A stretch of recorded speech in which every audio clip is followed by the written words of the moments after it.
ವೀಕ್ಷಕರೇ, ನಾನು ಆಗಲೇ ಪ್ರಸಾದ್ ಅವ್ರ ಬಗ್ಗೆ ಒಂದು ಮಾತನ್ನ ಹೇಳಿದೆ. ಕನ್ನಡ ಚಿತ್ರರಂಗದಲ್ಲಿ ಒಂದು ಆರ್ಥಿಕವಾದಂಥ ವ್ಯವಹಾರಕ್ಕೆ ಮತ್ತು ಆರ್ಥಿಕ ಹೂಡಿಕೆಗೆ ಒಂದು ಶಿಸ್ತಿರಲಿಲ್ಲ ಅಂತ. ಇಲ್ಲಿ ವರ್ಲ್ಡ್ ಎಕಾನಮಿ ಬಗ್ಗೆ ಇಡೀದಾಗಿ ಮಾತಾಡ್ತಾ ಬರೆತಾ ಅದನ್ನೇ ತನ್ನ ಜೀವನದ ಒಂದು ಉಸಿರು ಅನ್ನುವ ಭಾವದಲ್ಲಿ ಗ್ರಹಿಸಿದಂಥ ಪ್ರಸಾದ್ ಅವರು ಕನ್ನಡ ಚಿತ್ರರಂಗಕ್ಕೆ ಅಡಿ ಇಟ್ಟಾಗ ಇಲ್ಲಿ ಒಂದು ಹೊಸ ಸಂಚಲನ ಆಯಿತು. ಯಾಕೆಂದರೆ ಇಲ್ಲಿ ಶಿಸ್ತು, ಶೀಲ, ಸಂಸ್ಕಾರ ಇಂಥದ್ದೆಲ್ಲ ಇಲ್ಲಿ ಎಷ್ಟೋ ಮಟ್ಟಿಗೆ ಸ್ವಲ್ಪ ವರ್ಜ್ಯ ಅನ್ನುವ ಭಾವವೇ ನಮ್ಮ ಗಾಂಧಿನಗರದಲ್ಲಿದೆ. ನೀವು ಯಾವುದನ್ನು ಶಿಸ್ತುಬದ್ಧವಾಗಿ ಮಾಡ್ತೇವೆ ಅಂತ ಅಂದ್ಕೊಂಡ್ಮೇಲೆ ಅಲ್ಲಿ ಎಲ್ಲೋ ಒಂದು ಕಡೆ ಅಶಿಸ್ತಿನ ಇಡೀ ವರ್ಗ ಮುಗಿಬೀಳ್ತದೆ.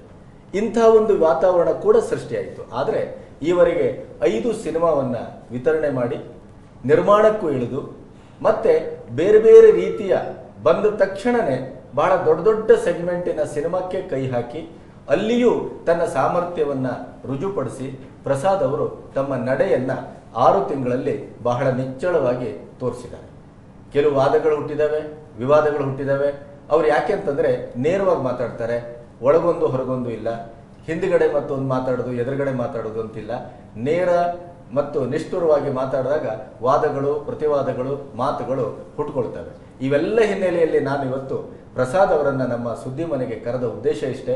ಈ 6 ತಿಂಗಳಲ್ಲಿ ಕನ್ನಡ ಚಿತ್ರರಂಗಕ್ಕೆ ಅಡಿಯಿಟ್ಟಂಥ ಪ್ರಸಾದ್ ಅವರು ಬೇರೆ ಬೇರೆ ವಿಭಾಗದಲ್ಲಿ ಬಹಳಷ್ಟು ಪರಿಣಿತಿಯನ್ನ, ಅನುಭವವನ್ನ, ವಿದೇಶಿ ಪತ್ರಿಕೆಗೆ ಪ್ರಥಮ ಪುಟದಲ್ಲಿ ಅಂಕಣವನ್ನು ಬರೆಯುವಂಥ ಅಥವಾ ಹಲವಾರು ವಾಹಿನಿಗಳಲ್ಲಿ ಇಡೀ ಪ್ರಪಂಚದ ಎಕಾನಮಿಯ ಬಗ್ಗೆ ಬಹಳ ಸ್ಪಷ್ಟವಾಗಿ ಮಾತಾಡುವಂಥ ಪ್ರಸಾದ್ ಅವರಿಗೆ ಗಾಂಧಿನಗರ ಯಾವ ರೀತಿಯ ಅನುಭವವನ್ನು ಉಣ್ಣಿಸಿತು, ಇದು ನಮ್ಮ ಕುತೂಹಲ, ನಿಮಗೂ ಕುತೂಹಲಕಾರಿಯಾಗಿದೆ ಅಂತ ನಾನು ಭಾವಿಸ್ತೇನೆ.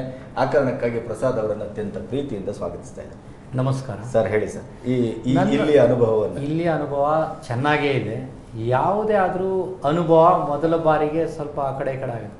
ಬಟ್ ನನಗೆ ಒಂದಿಲ್ಲ ಅನಿಸಿದ್ದೇನೆಂದರೆ, ನನ್ನ ಬಿಸ್ನೆಸ್ ಫಿಲಾಸಫಿ ಏನಿತ್ತು, ಬೇರೆ ಮಾರುಕಟ್ಟೆಗಳಾಗಲಿ, ಬೇರೆ ಬೇರೆ ಯಾವುದೇ ಮಜಲುಗಳಲ್ಲಿ ನಾನು ವ್ಯವಹಾರ ಇರತಕ್ಕಂಥ ಕಡೆ ಇಷ್ಟು ಹ್ಯೂಮನ್ ಇಂಟರ್ಫಿಯರೆನ್ಸ್ ಇರಲಿಲ್ಲ. ನಾನೊಂದು ಕಂಪ್ಯೂಟರ್ ಮುಖಾಂತರ ಅಥವಾ ಒಂದು ಆನ್ಲೈನ್ ಮುಖಾಂತರ ಅಥವಾ ನಾಲೆಡ್ಜ್ ಬೇಸ್ ಮುಖಾಂತರ ವಾಹಿನಿಗಳ ಮೂಲಕ ನಾನು ಅವುಗಳ ಜೊತೆ ಸಂವಾದ ಮಾಡ್ತಿದ್ದೆ. ಆದರೆ ಗಾಂಧಿನಗರಕ್ಕೆ ಬಂದಾದಮೇಲೆ ನಾನು ವ್ಯಕ್ತಿಗಳ ಜೊತೆ, ಹ್ಯೂಮನ್ಸ್ ಜೊತೆ ಅಥವಾ ಇಲ್ಲೆಲ್ಲೋ ಇರತಕ್ಕಂಥ ಇವ್ರದೇ ಆದ ಒಂದು ಗುಂಪಿನ ಜೊತೆ ಇಲ್ಲಿ ಒಂದು ಕಂಡು ಬಂದಿದ್ದಾನೆಂದರೆ ಇದೊಂದು ದೊಡ್ಡ ಕುಟುಂಬ ಇದ್ದಂಗೆ. ಇದು ಒಂದು ಅವಿಭಕ್ತ ಕುಟುಂಬ ನಾವೇನಂತೀವಿ, ಅನ್ಡಿವೈಡೆಡ್ ಫ್ಯಾಮಿಲಿ ಅಂತ. ಆ ಥರ. ಆದರೆ ಇಲ್ಲಿ ಈ ಕುಟುಂಬದಲ್ಲಿ ಒಬ್ಬರ ಮೇಲೆ ಒಬ್ಬರಿಗೆ ಅಸಮಾಧಾನ, ಒಂಥರ ಈರ್ಷೆ, ಪ್ರೀತಿ ಇವೆಲ್ಲ ಒಳಗಿದೆ. ಎಲ್ಲರೂ ಯಾವುದೋ ಒಂದು ಸಂದರ್ಭದಲ್ಲಿ ನೀವು ಯಾರು ಒಬ್ಬರನ್ನ ಕೇಳ್ತಾರೆ, ಎಲ್ಲರೂ ಒಟ್ಟಾಗ್ತಾರೆ. ಆದರೆ ಎಲ್ಲೋ ಒಂದು ಕಡೆ ಡಿಫ್ರೆನ್ಸ್ ಇದು ಏನಂದರೆ ನಾವು ಒಟ್ಟು ಕುಟುಂಬದಲ್ಲಿ ಮಾತ್ರ ಕಾಣ್ತಾ ಇದ್ವಿ. ಆ ಕುಟುಂಬದ ಥರ ಇಲ್ಲೂ ಒಂದಷ್ಟು ಸಾಕಷ್ಟು ಡಿಫ್ರೆನ್ಸಸ್ ಇದೆ. ಪ್ಲಸ್ ಇವರು ಭಾವನಾತ್ಮಕ ಜೀವಿಗಳು. ಇವರು ನನ್ನ ಫಿಲಾಸಫಿ ಏನಿತ್ತು, the decision has to be taken by brain, not with heart ಅನ್ನೋದಿತ್ತು. ಬಟ್ ಇಲ್ಲಿ ಎಲ್ಲ ಡಿಸಿಷನ್ಗಳು ಹಾರ್ಟಿಂದ ಆಗ್ತವೆ, ಇಲ್ಲಿ ಬ್ರೈನಿಂದ ಆಗಲ್ಲ. ಇಲ್ಲಿ ಜಾಸ್ತಿ ಇದು ಭಾವನಾತ್ಮಕ ಮತ್ತು ಕಲಾತ್ಮಕ ಜಗತ್ತು. ಇಲ್ಲಿ ಕ್ರಿಯೇಟಿವಿಟಿ ಇರತಕ್ಕಂಥ ಕಡೆ ನಾನು ಸ್ವಲ್ಪ ಬದಲಾಯಿಸ್ಕೋಬೇಕಾಗಿತ್ತೇನೋ, ಅಥವಾ ನಾನು ಸ್ಟಾರ್ಟಿಂಗ್ ಬಂದ ತಕ್ಷಣ ಇದುವರೆಗೂ ನಾನು ಮಾಡಿರ್ತಕ್ಕಂಥ ವ್ಯವಹಾರದಲ್ಲಿ ಎಲ್ಲ ನಾನು ಪರ್ಫೆಕ್ಟಾಗಿ ಮಾಡ್ಕೊಂಡು ಹೋಗಿದ್ದೀನಿ.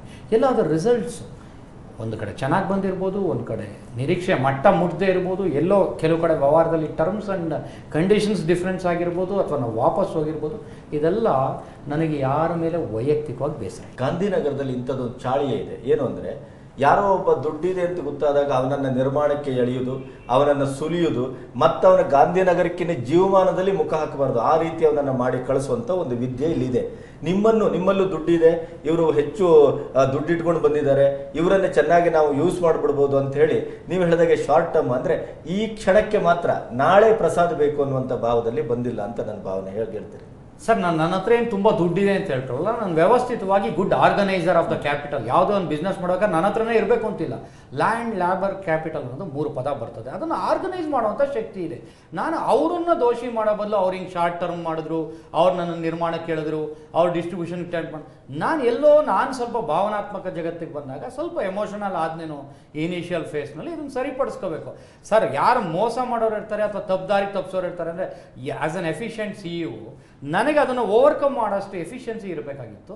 ನಾನು ಸ್ವಲ್ಪ ಒಂದೆರಡು ಆ ಥರದ ನಿರ್ಧಾರಗಳನ್ನು ತಗೊಂಡೇನೋ, ನನ್ನನ್ನೇ ನಾನು ದೋಷಿ ಅನ್ಕೊಂತೀನಿ, ಪ್ಲಸ್ ಅವ್ರನ್ನ ಅವಕಾಶ ವಂಚಿತರು ಅನ್ಕೊಂತೀನಿ. ಅವ್ರು ಮಾಡೋಕ್ಕೆ ರೀಸನ್ ಇದೆ. ಅವರು ಕಳೆದ 2-3 ವರ್ಷಗಳಿಂದ ನೀವು ನೋಡಿದ್ರೆ ಸೋಲನ್ನೇ ಕಾಣ್ತಾ ಹೋಗಿದ್ದಾರೆ. ಅವ್ರಿಗೆ ಇವತ್ತು ಗೆದ್ಮೇಲೆ ನಾಳೆನೂ ಗೆಲ್ತೀನಿ ಅಂತಕ್ಕಂಥ ಭರವಸೆ ಇಲ್ಲ.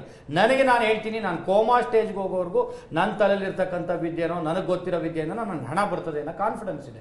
ನಾನು ಆಗ ಯಾರಿಗೂ ಮೋಸ ಮಾಡೋಕ್ಕೆ ಹೋಗಲ್ಲ. ಯಾಕೆಂದರೆ ನಾನು ನಾಳೆನೂ ದುಡಿತೀನಿ, ನಾಡಿದ್ದು ದುಡಿತೀನಿ, ಆಚೆ ನಾಡಿದ್ದು ದುಡಿತೀನಿ, ಅಥವಾ ನಾನು ದುಡ್ದಿರೋ ಹಣ ಬಚ್ಚಿಡಬೇಕು ಅನ್ನೋಂಥ ಅವಶ್ಯಕತೆ ಇಲ್ಲ. I am A good tax pair. ಇಲ್ಲಿ ಅವರಿಗೆ ಆ ಭಾವನೆ ಇಲ್ಲ. ಸಿನಿಮಾಗಳು ಸೋತಿದ್ದಾವೆ, ಬೀದಿಗೆ ಬಂದಿದ್ದಾರೆ, ಅವರು ನೆಗೆಟಿವಿಟಿನಲ್ಲಿ ಮಾತಾಡ್ತಾರೆ. ಯಾರೋ ಗೋಣಿ ಚೀಲದಲ್ಲಿ ದುಡ್ಡು ತಗೊಂಬಂದಿದ್ರು, ಅವ್ರು ಫುಟ್ಪಾತ್ ಆಗೋಗಿದ್ರು, ಈ ಪಿಕ್ಚರಲ್ಲಿ ಸಕ್ಸಸ್ ಆಗಿದ್ರು, ಅವ್ರು ಆಗಾಗೋದ್ರು, ಇವ್ರಿಗಾಗೋದು. ಅವರು ಈ ಶಾಕ್ ವೇವ್ ಪ್ಯಾನಿಕ್ ಝೋನಲ್ಲಿ ವರ್ಕ್ ಆಗ್ತಾ ಇದ್ದಾರೆ. ಅವರಲ್ಲಿ ಕಾನ್ಫಿಡೆನ್ಸ್ ಲೆವೆಲ್ ಸಿಕ್ಕಾಪಟ್ಟೆ ಕಡಿಮೆ ಇದೆ. ಸೊ ನಾನು ಇದನ್ನು ಐಡೆಂಟಿಫೈ ಮಾಡಿಕೊಂಡು ಆ ಟಾಕ್ನ ಎಷ್ಟು ತಗೋಬೇಕು, ಎಷ್ಟು ತಗೋಬಾರ್ದು ಅದನ್ನು ಆಲೋಚಿಸಿ ವ್ಯವಹರಿಸಬೇಕಾಗಿತ್ತು. ಅಥವಾ ಅವ್ರಿಗೆ ಈ ಮನೋಭಾವನೆ ಇದೆ, ನಿನ್ನೆ ಮೊನ್ನೆ ಆಚೆ ಮೊನ್ನೆಯ ಸೋಲುಗಳು, ನಾಳಿನ ಗೆಲುವುಗಳ ಬಗ್ಗೆ ಅವ್ರನ್ನ ಎಳ್ಕೊಂಡು ಹೋಗ್ತಾ ಇಲ್ಲ. ಇವತ್ತು ಹೇಗಾದರೂ ಈ ಸಂಕಷ್ಟದಿಂದ ಪಾರ ಆಗ್ಬಿಟ್ರೆ, ಪ್ರಸಾದ್ ಅಂತವ್ರು ಯಾರು ಸಿಕ್ಬಿಟ್ರೆ, ಅವ್ರು ನನಗೆ ಸಿನಿಮಾ ತಗೊಂಡ್ಬಿಟ್ರೆ, ಅಥವಾ ಅವ್ರು ನನಗೆ ಈ ಬೆಲೆ ಕೊಟ್ಬಿಟ್ರೆ, ಅಲ್ಲಿಗೆ ನನ್ನ ಜೀವನ ಧನ್ಯವಾಯಿತು. ಸೊ ಅಲ್ಲಿ ಅವ್ರಿಗೆಲ್ಲ ಕ್ರಿಯೇಟಿವಿಟಿ ಸತ್ತೋಗ್ತಾ ಇದೆ. ನನಗೆ ಈ ಥರ ಅನಿಸ್ತಾ ಇದೆ. ಅದರಿಂದ ನಾನೇನು ಅಂದ್ಕೊಂಡೆ, ಈ ಥರ ಡಿಸ್ಟ್ರಿಬ್ಯೂಷನ್ ಮಾಡಿ ನನ್ನ ಅನುಭವಗಳು ಈ ಥರ ಎಲ್ಲ ಸಿಗಾಕೊಳ್ಳೋ ಬದಲು ನಮ್ಮ ಸಂಸ್ಥೆಯಿಂದಲೇ ನಿರ್ಮಾಣ ಮಾಡಿ ನಮ್ಮದೇ ನಿರ್ಮಾಣಗಳನ್ನು ಮಾಡಿದಾಗ ನಮಗೆ ಈ ಪಾಯಿಂಟ್ ಕಡಿಮೆ ಆಗ್ತದೆ. ನಾವು ನಿರ್ಮಾಣ ಮಾಡ್ಬೇಕಾದ್ರೂ ನಮ್ಗೇನು ಮಾಡಬೇಕು, ಹೇಗೆ ಮಾಡಬೇಕು, ಇದನ್ನೇ ಮಾಡಬೇಕು ಅನ್ನೋ ಒಂದು ಗುರಿ ಇದೆ. ಈಗ ನೀವು ಆರಂಭದಲ್ಲಿ ಪ್ರಥಮ ಚುಂಬನ ದಂತಭಗ್ನ ಅನ್ನುವಂಥ ರೀತಿಗೆ ಏನಾದರೂ ನಿಮ್ಗೆ ಅನುಭವ ಆಯ್ತಾ? ಖಂಡಿತ ಇಲ್ಲ. I never say that. ಈಗ ಗಾಂಧಿನಗರದಲ್ಲಿ ಒಂದಿರುವ ರೂಮರ್ ಪ್ರಕಾರ 5 ಸಿನಿಮಾದಲ್ಲಿ ನೀವೊಂದು ಹೆಚ್ಚು ಕಮ್ಮಿ 20 ಕೋಟಿಯಷ್ಟು ಕಳ್ಕೊಂಡಿದ್ದೀರಿ. ಖಂಡಿತ ಇದು ಶುದ್ಧ ಸುಳ್ಳು. ನಾನು ಕಳ್ಕೊಂಡಿಲ್ಲ. ಕಳ್ಕೊಂಡಿರೋದು ಏನೋ ಒಂದು ಸ್ಮಾಲ್ ಅಮೌಂಟ್ ಇರ್ಬೋದು. ನಾನು ಮಾಡಿರ್ತಕ್ಕಂಥ 5 ಸಿನಿಮಾಗಳು 50 ದಿನಗಳನ್ನು ಪೂರೈಸಿದೆ. ಇಲ್ಲಿ ಒಬ್ಬರನ್ನ ಕಂಡ್ರೆ ಇನ್ನೊಬ್ಬರು ಈ ಮಾತಾಡೋದು ನಾನು ಎಷ್ಟು ಲಾಭ ಮಾಡ್ಕೊಂಡೆ, ಎಷ್ಟು ನಷ್ಟ ಮಾಡ್ಕೊಂಡೆ ಅನ್ನೋ ಚರ್ಚೆನೆ ಪ್ರಸ್ತುತ ಅಲ್ಲ. ಅದಕ್ಕೆ ಆಡಿಟರ್ಸ್ ಇದ್ದಾರೆ, ಇನ್ಕಮ್ ಟ್ಯಾಕ್ಸ್ ಇದೆ, ನಮ್ಮ ಆಫೀಸ್ ಇದೆ, ನನ್ನ ಕ್ಯಾಪಿಟಲ್ ಜಸ್ಟ್ ನಾನು ಲೆಕ್ಕ ಹಾಕ್ಕೊಳ್ತೀನಿ. ನಾನು ಅಷ್ಟು ಮುಟ್ಟಾಳಲ್ಲ. ಇದು ಅವರಿಗೆ ಚರ್ಚೆಗೆ ವಿಷಯ ಬೇಕು. 20 ಕೋಟಿ ಕಳ್ಕೊಂಡ್ರು, 30 ಕೋಟಿ ಕಳ್ಕೊಂಡ್ರು, 40 ಕೋಟಿ ಕಳ್ಕೊಂಡ್ರು ಅಂತ ಹೇಳ್ತಾರೆ. ಆದರೆ ಗಳಿಸ್ಕೊಂಡವ್ರು ಯಾರಾದರೂ ಇಷ್ಟು ಗಳಿಸ್ಕೊಂಡೆ ಅಂತ ಹೇಳ್ತಾರೆ.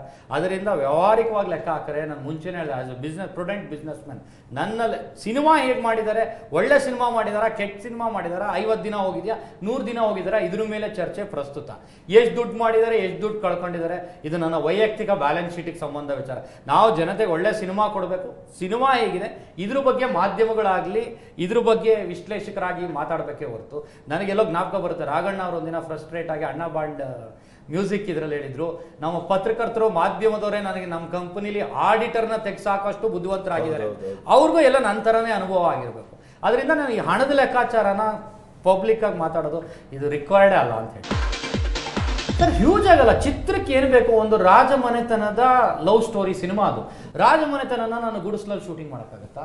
ಆ ರಾಜಮನೆತನಕ್ಕೆ ಏನು ವೈಭವಗಳನ್ನೆಲ್ಲ ಕೊಡಬೇಕು, ಅದನ್ನು ಕೊಡೋಕ್ಕಾದರೆ ಮಾತ್ರ ನಾನು ಆ ಸಿನಿಮಾ ಮಾಡಬೇಕು.